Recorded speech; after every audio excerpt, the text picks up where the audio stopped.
In my opinion, this is an awesome combo. Hey guys, and welcome back to another Random Distractions home theater update. So in my last video I mentioned that I hooked up the amp and all I needed to do now was to run ARC. So the first thing that I did actually was to check and make sure there wasn't any updates to the receiver, and there wasn't any.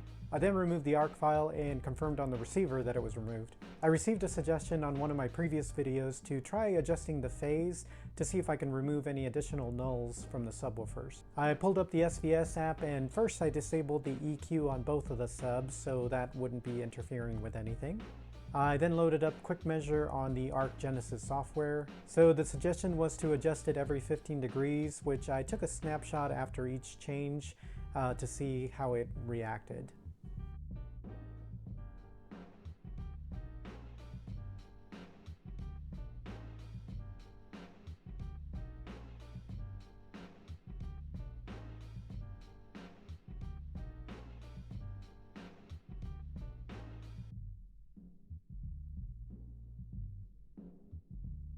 Unfortunately, I went through all of them on the first sub and it didn't seem to make a difference. The second sub also seemed to have the same effect, which is to say no effect at all, so I decided to just leave them both at 0 again. However, that's not to say that you won't be able to fix one if you try it yourself. The person that suggested it actually was able to do that, so I was glad that I actually gave it a try. I then made sure that both of the subs were around 71 dBs each before moving on to the next step. So I decided not to use the previous method of looking for the lowest dB measuring speaker and then adjusting the volume to that and then using that volume during calibration. I had gotten a couple of comments from people saying that really all it's doing is adjusting the volume level, so when you're turning it up you reach a higher volume level quicker than using the other method. And I figured that Anthem knew what they were doing and they had decided on that volume level was the correct one, so I figured I would trust them and go with that. Before starting the measurements, I had also received another suggestion from someone saying that they tried to put blankets on their sofas to kind of simulate people being there and to maybe account for some absorption of audio during the measurements. And I had a couple of blankets lying around, so I said, why not? Although to be honest, I'm not sure how much of a difference that actually made. This makes me really consider looking into getting a measurement microphone to be able to use it with REW so I could visually see any changes that happen.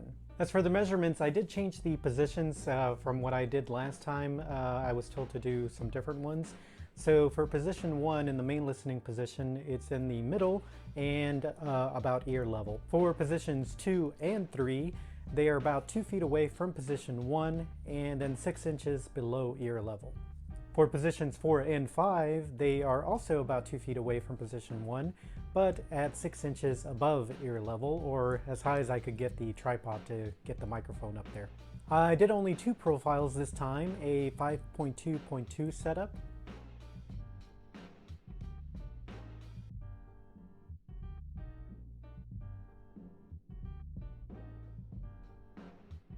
and one for a 2.2 setup. Once everything was calibrated, I saved that file as my base settings so I would have something to start off with in case I needed to go back to it.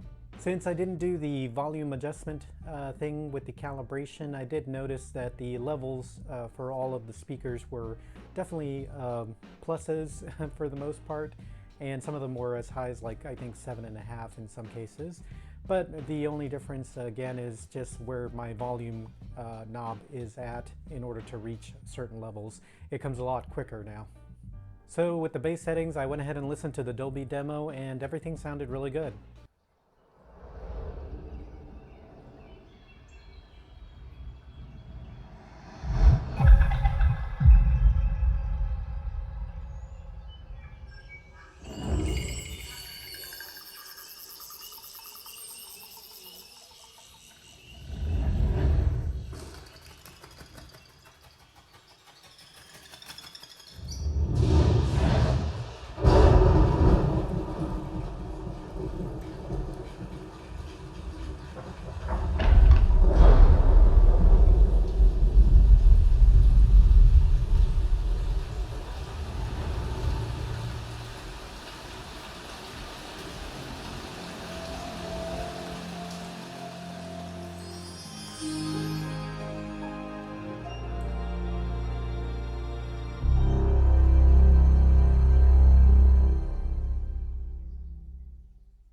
I also received another recommendation from someone suggesting that I change the adjustment frequencies for all of the regular speakers from 5 kilohertz or 5000 kilohertz to 1000 kilohertz, and also to adjust the subs frequencies from 15 to 17 where they were showing to around 60 hertz.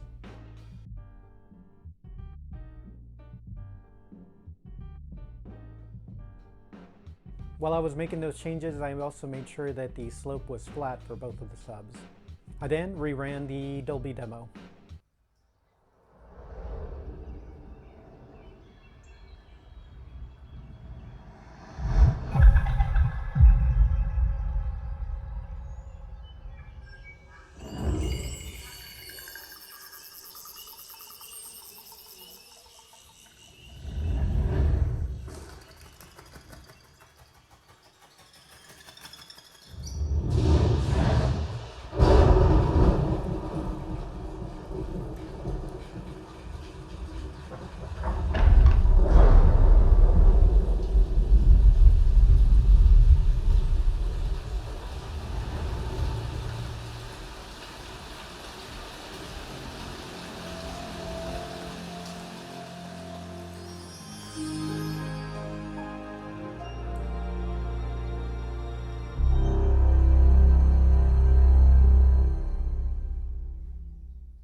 It seemed to lose some clarity in the upper ranges, but the bass did seem to sound better. From what I've heard, I know the suggestion of reducing the amount of frequencies that are adjusted for your regular speakers is so that you don't lose the characteristics of your speakers.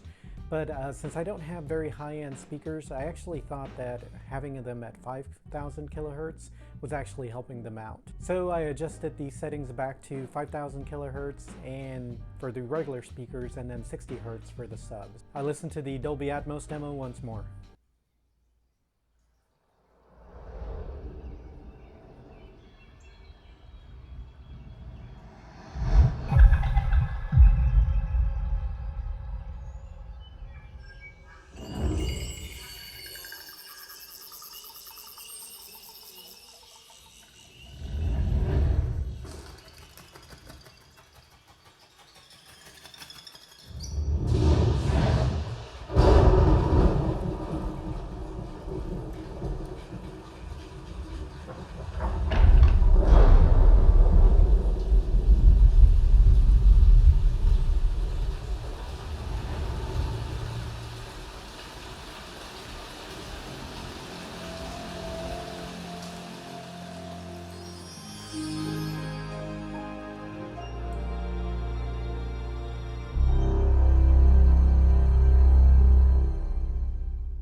The clarity was back and the bass was good. However, I will say again that I wish I did have a measurement microphone so that I can use REW and confirm that what I'm hearing is actually true.